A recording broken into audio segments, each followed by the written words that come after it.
Hi, I'm Ted, part of the engineering team here at SVR Tracking, and I've been installing tracking and telematics devices on everything imaginable for 25 years. As a mobile electronics certified professional, or MECP first class installer, I know a few tips and tricks that make your installations go faster and become more professional. Okay, let's go into today's episode.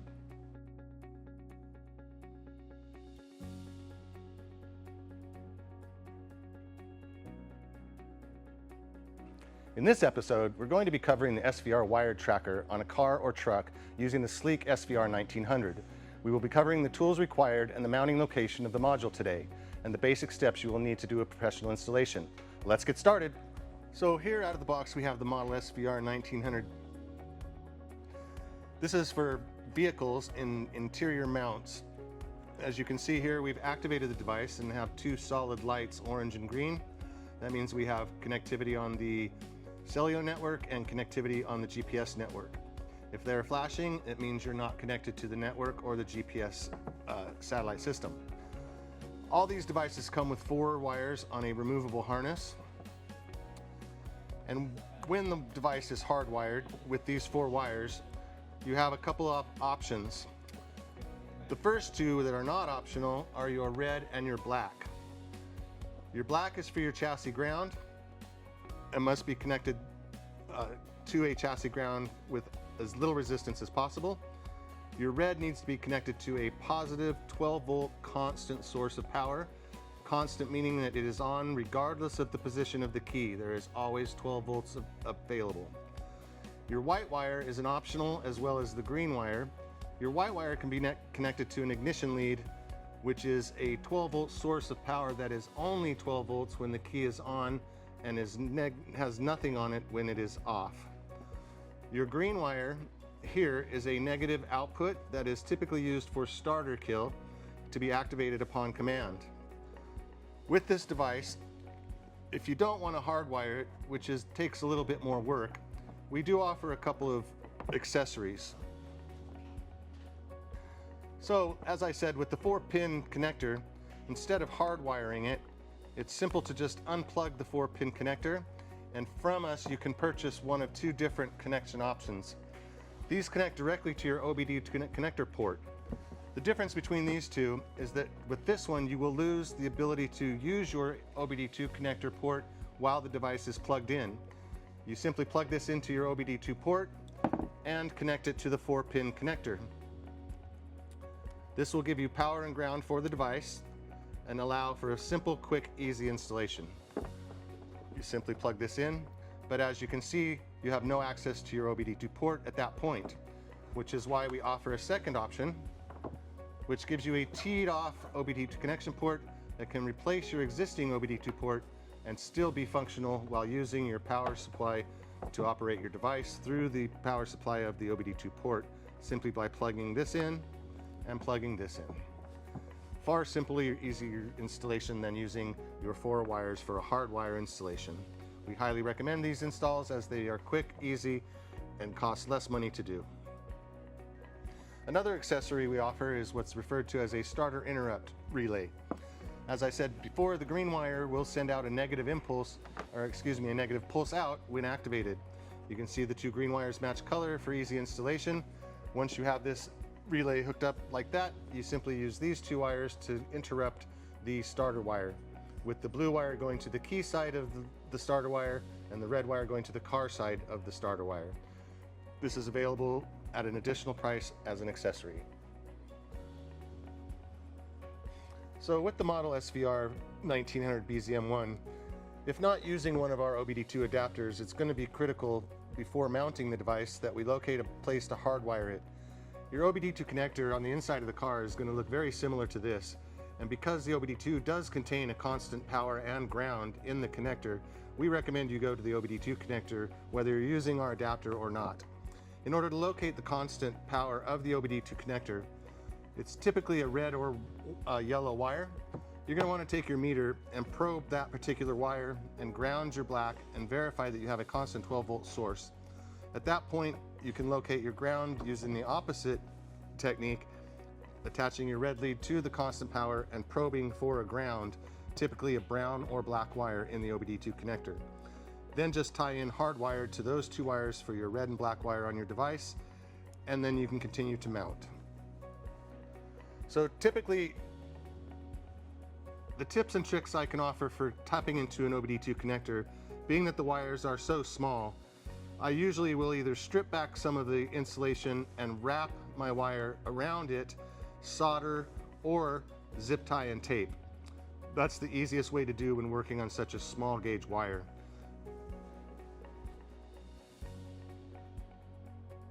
You can use butt connectors as long as it's a seamless and the proper size gauge butt connector. I do recommend highly that you use the adapter, because that way you are not interrupting these at all or interfering with the wires, and you're simply a plug and play way to go. Much easier to install, cleaner, and much less likely to cause any problems. What we use for the interior of an automobile. As you can see, we've already partially started activating this, and it is still blinking, searching for a GPS signal. The orange solid means that it does have a cellular connection, but the blinking green means we're still looking for a GPS connection. The tools that are going to be required to put this in a vehicle, typically on most vehicles, if you're going underneath the dash or behind the dash, you're going to need a 10mm ratchet and socket, a flashlight, your pick tools, some panel poppers, a screwdriver, and your strippers and crimpers, as well as a digital multimeter.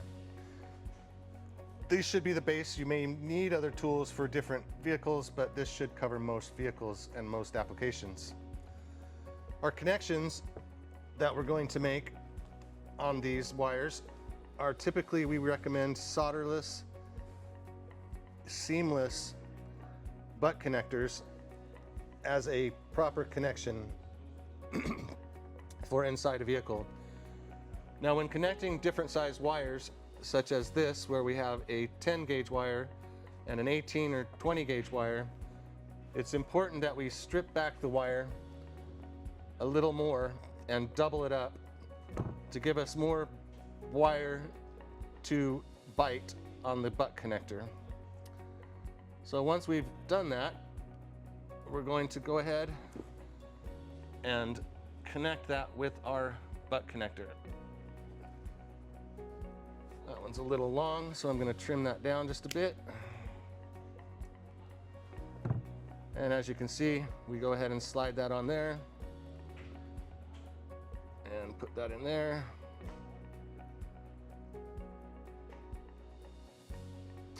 Once those are both securely in there, you're going to get your crimping tool. Make sure it's in the proper slot. Once it's in position, go ahead and crimp down a good solid crimp. And then always test your wires by tugging on them and moving them around a little to make sure that the wires are not going to come out.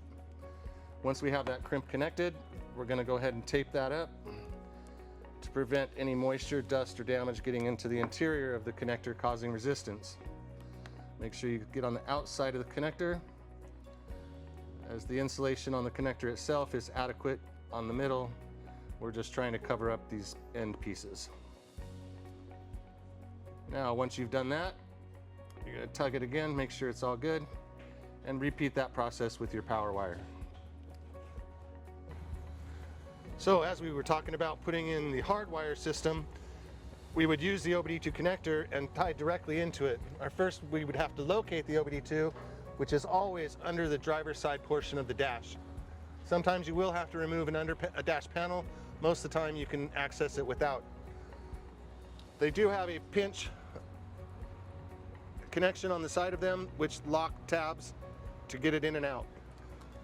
Once you've gotten it free and loose, test for your wires and connect your red and black to the harness.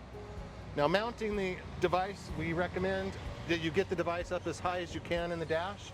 You can remove the lower portion of the dash and give you a much cleaner access to the upper portion where you can mount it securely with a clear view of the sky.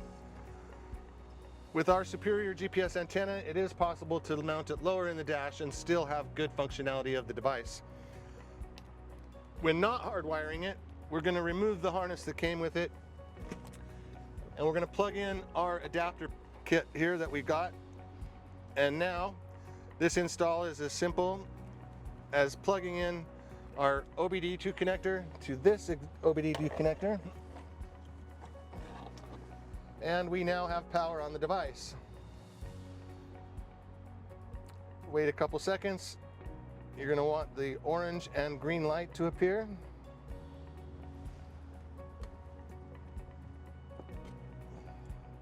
As you can see, or not, I'm not sure, but the orange light is now flashing. Our green light is now flashing. Once those have ceased to flash and gone solid, then you now have cellular and GPS connectivity, and you are free to mount the device in the location that you've determined. Once again, we want to get it up as high as possible in the dash to get good, clear view of the sky. We don't want metal or anything of a metallic object around it, like a Faraday's box. We want to have a very good, clear view of the sky. Wait, you're not done. Make sure to follow these steps to ensure a professional installation. Step 1, make sure the device is tested, activated, and has good signal strength by following the steps in the installation guide. Step 2, use your smartphone and take a quick video showing the location that the device is mounted in, the serial numbers for the device, the license plate of the vehicle, and keep that for your records. Double check the install in step 3 with a final look over for any trash or things you may have missed to ensure a professional installation. Thank you.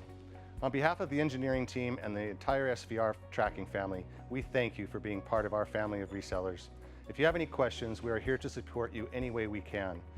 Just log in to SVRtracking.com and make sure to check out our other videos for additional tips and tricks.